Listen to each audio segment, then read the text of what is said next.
আসসালামু আলাইকুম, welcome back to our channel. কেমন আছেন সবাই? হোপফুলি সবাই ভালো আছেন, সুস্থ আছেন। নতুন বছরে সবাইকে অনেক অনেক স্বাগতম। দোয়া করছি সবার নতুন বছর ভালো কাটুক, আল্লাহ তাআলা সবাইকে ৫ ওয়াক্ত নামাজ পড়ার তৌফিক দান করুক আর সবার সকল নেক দোয়া কবুল করুক।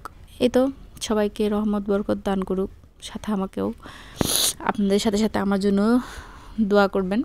তো যাই হোক, এইখানে হচ্ছে ওই দিন যেহেতু শীতের দিন চলছে একটু লেট করে উঠেছিলাম, দেন রুম পরিষ্কার করে আফরাজকে রোদে বসতে দিয়েছি আর বলেছি যে এখানে বসে বসে খাও, মানে একটু রোদে বসাই। এখন যেহেতু ছুটি চলছে, স্কুল নাই, এর জন্য। আর গল্প করতে বলছিলাম যে খাম্মির বাসা যাবা কিনা, তো বলছে হ্যাঁ। আমি বললাম যে একাই যেতে পারবা? তো যেতে পারবে, সে থাকবে, সে খুব এক্সাইটেড।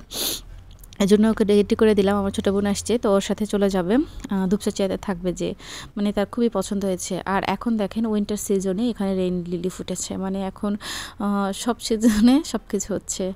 আর গাছগুলো কেমন মানে অদ্ভুত কালার হয়ে আছে। এমনিতেও পানি কম দেওয়া হচ্ছে এখন, অত কেয়ার করা হয় না, আর তার উপরে শীতকাল। যাই হোক, আজকে রান্না করেছিলাম খুবই মজাদার ইলিশ মাছের লেজ ভর্তা আর ডাল ভর্তা, খুবই আমি ছিল, এত মজা ছিল, মানে ভর্তা দিয়ে ভাত খেয়েছি শুধু আমি, আমার হাজব্যান্ড দুজনেই। আমার হাজব্যান্ডের আগে অন্যরকম টেস্ট বার ছিল, এখন মাশাআল্লাহ মানে আলহামদুলিল্লাহ চেঞ্জ হয়েছে। ওকে মানে একদম যে মাছ মাংস ছাড়া খাওয়া যাবে না এরকমটা করে না, খেয়ে নেয় আমার সাথে, আমি যেরকম করে পছন্দ করি ওরকম করে খেয়ে নেয় মাশাআল্লাহ। তো ইলিশের লেজ ভর্তাটা ওরও অনেক পছন্দের।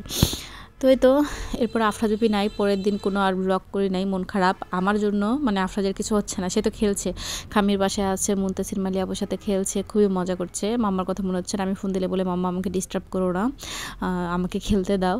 তো এটা ছিল তার পরের দিন। এই দিন হচ্ছে আফরাজুবিকে নিতে যাব, দুপুরের দিকে বের হবো, আফরাজের ব্যাপার কাজ আছে, ওটা শেষ হলে তারপরে। আর আমরা ভোরে বের হয়েছিলাম, কারণ ওই যে রাতে ঘুম হচ্ছে না, আফরাজের নাকি একটা অবস্থা, তো ভোরে বের হয়ে পড়েছি। বললাম যে চলো তো রস পাই কিনা দেখি।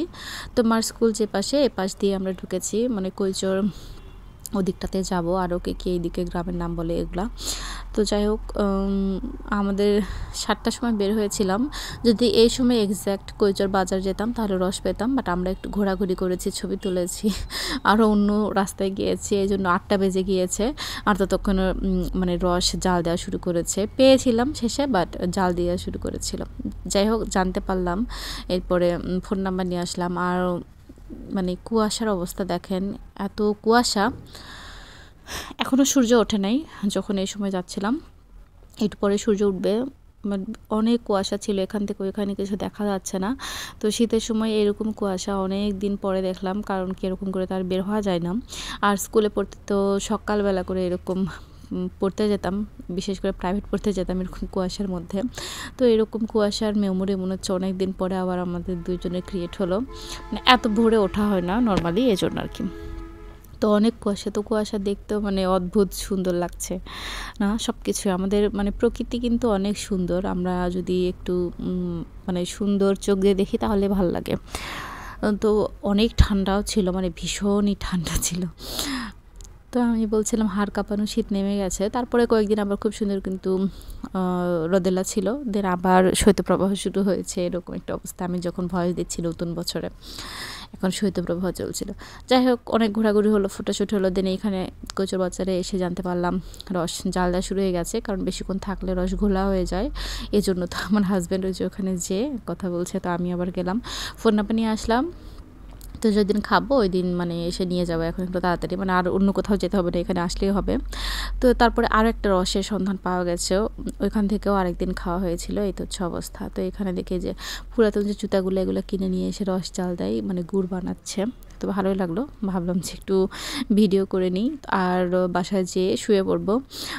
আর আফরাজবিকে নিতে যাবো হচ্ছে দুপুরে, আফরাজের পাপা আসলো তারপর। তো এখান থেকে আমরা আবার মুন্না হোটেল যে আছে, ওইটা যে আগের অপোজিট সাইডে ছিল, সেখানে গিয়েছিলাম হোটেলে খিচুড়ি খাওয়ার জন্য। এখানে অনেক রকম ভর্তা, এরপরে খিচুড়ি, পুরি, পরোটা, মানে সবই আছে। তো একটু খিচুড়ি খাবো, আমি আলু ভর্তা নিয়েছি, ডিম ভাজি এগুলা দিয়ে।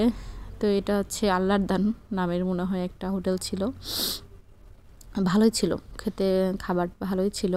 টাকি মাছের ভর্তা দেখে আমি ভাবলাম যে এটা দিয়েই খাবো আমি, কারণ টাকি মাছের ভর্তা আমার খুবই পছন্দের, আর অনেক দিন কিনেও খাওয়া হয় না এরকম হোটেলে। তো যাই হোক, ডিম ভাজি দিয়ে খিচুড়ি দিয়ে আলু ভর্তা দিয়ে খেতে মজাই লাগলো।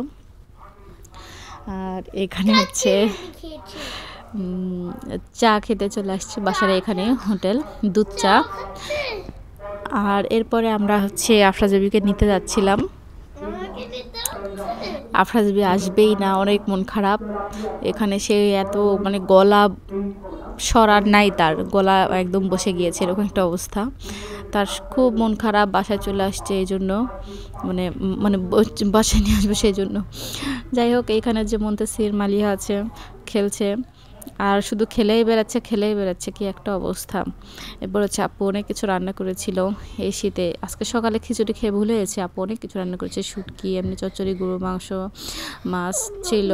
এরপরে হচ্ছে মানে অনেক আইটেম ছিল, বলতেই পারছি না, এত কিছু। অনেক মজা করে খেয়েছি আলহামদুলিল্লাহ। তারপরে হচ্ছে আপুদের বাসা দেখতে গেলাম। এর আগে ভিডিওতে হচ্ছে আপনাদের সাথে শেয়ার করেছিলাম কীরকম, এখন বেশ অনেকখানি আরও হয়েছে। তো দোতলার মধ্যে এরকম ওয়াল তুলছে, আর কোন রুমে কী হবে এখন সব কিছু স্পষ্ট বোঝা যাচ্ছে। আর এখানে বাচ্চারা ব্যাডমিন্টন খেলে, আর আফরাজ আর মুনতাসিরও এখন নিচে। আফরাজ এখানে দেখে দেখে শিখছে, তারও খুব ইন্টারেস্ট হয়েছে। বাসায় একদমই নড়ে না, আর এইখানে মানে খেলা থেকে বিরত হয় না, সে খেলছে, তার আবার শখ হয়েছে এরকম। তো খেলায় দেখছে, ওর আসেনি উপরে এসে নিতে চলে গিয়েছে। আর এখানে আমি ঘুরে ঘুরে দেখছি না আপুর কোন পাশে কোন রুম হবে এগুলাই। এই যে এটা হচ্ছে ডাইনিং রুম, এটা হচ্ছে গেস্ট রুম, পাশে ওইটা হচ্ছে কিচেন। তো এটাই দেখছিলাম। তো এই তো সব কিছু করে দেখা শুনে নিচে নামলাম। আফরাজ এখন বলছে আমি একটু খেলবো, তো রাহাতের সাথে আবার খেলছিল। আর এখানে মুনতাসির আবার একটুখানি খেলবে, মানে আফরাজ এরকম করে এখনও খেলতে শিখেনি, তো চেষ্টা করলে শিখে যাবে ইনশাল্লাহ, এখন একটু একটু করে খেলতে পারে। তো ছোটো মানুষ এবারে মানে খামের বাসায় যে এগুলা দেখেছে, আমাদের বাসাতে এরকম করে ওরকম দেখা হয় না, আর বাইরে নিয়ে যাওয়া হয় না। ছোটোবেলায় যেরকম নিয়ে যেতাম, এখন আসলে সময় হয় না এই জন্য। তো এই তো এখান থেকে আবার আপুর বাসায় আপু মানে নাস্তা খাওয়াবে, তারপরে রাতের বেলা বের হয়েছিলাম। আর অনেক ঠান্ডাই ছিল, তো মানে মাগরিবের পরে বের হয়েছিলাম এই জন্য আর কি। তো পাশে আস্তে আস্তে লেটই হয়ে গিয়েছিল। আর আমার একটা ফ্রেন্ড শিখা, ও মানে মেসেজ দিয়েছিল আবার যে ও নাকি বগুড়াতে আসছে, তো আগামীকালকে আমাদের বাসায় আসবে বলছিল। তো ভাবলাম আসেনি, সেই আমার বিয়ে সাক্ষী ছিল শিখা আর চাপা। যাই হোক, চাপা তো এখনও আসেনি, বগুড়াতে আসে না, জয়পুরহাট বিয়ে হচ্ছে। শিখাও মানে ওরা দুজনে এখন প্রাইমারি টিচার, তো ও জয়পুরহাটেই থাকে। তো ভাবলাম যে আসো তাহলে, আমরা রাতেই চলে যাব। তারপরে হচ্ছে এ তো দেখা হবে অনেক দিন পরে, এই 10 বছর চলমান বিয়ের এই সময় আসবে। তো ওরও বেবি তো আছে, মেয়ে বেবি। ওর ঢাকার বাসায় গিয়েছিলাম, আমি ব্লগ শেয়ার করেছিলাম।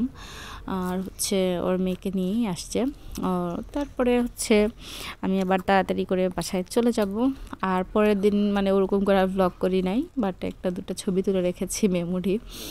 মানে ভিডিও যে করব ওরকম মানে হয়নি, আমরা একটু ব্যস্ত ছিলাম। পরের দিন আবার ধরমপুরের সভা দাওয়াত ছিল, ওইখানেও যাব, এই জন্য মানে ভিডিও যে করব ওরকমটা আর হয়নি। তো যাই হোক, এই তো আফরা যেখানে খেলায় শেষ হচ্ছে না, সে যাবেই না, মানে খামের বাসায় এখন যাবে, এখন খেলতেই থাকবে। আমি বলছি আসো, যে ওর ব্যাগটা গুছাবো, ওকে ব্যাগ মানে গুছিয়ে দিয়েছিলাম, আর সব ছেড়ে ছেড়ে রেখে রেখে মানে এসেছে। ওর খেলনা মানে যতগুলো নতুন কিনেছিল সবাতে সবগুলা নিয়ে চলে গেছে, মানে দুপচাচিয়া। ওইখানে যে খেলনার হাত পা ঠ্যাং মাথা সব কিছু খুলে খুলে সব, এটার ওটা নাই তো ওটার হাত আছে, এরকম অবস্থা। একটার হাত নাই, মানে কি কি হারিয়ে এসেছে। আবার মুনতাসিরের থেকে গুটি নিয়েছে, সেগুলো রেখে এসেছে। ওর কাপড়, বেল্ট, গামছা সবই রেখে এসেছে, এরকম একটা অবস্থা হয়েছে। মানে পরে আবার আপুগুলা মানে দিয়ে গেল, এরকম একটা অবস্থা। যাই হোক, এরপরে হচ্ছে টেনে নিয়ে চলে যাব। আর আপু হচ্ছে পাকোড়া, চা, এই তো মিষ্টি এগুলো খাওয়া হলো। তারপরে বাসায় চলে যাব। আর আপনার যদি খুব মন খারাপ, এত যে থাকলো 2 দিন, তারপরে মন পড়ছে না। আর 2 দিন থেকে মনে হচ্ছে কথা শুনছে না, এত বেয়ারা হয়ে গেছে, কি আর বলবো। যাই হোক, সবাই ভালো থাকবেন, সুস্থ থাকবেন, দেখা হবে নেক্সট ভিডিওতে।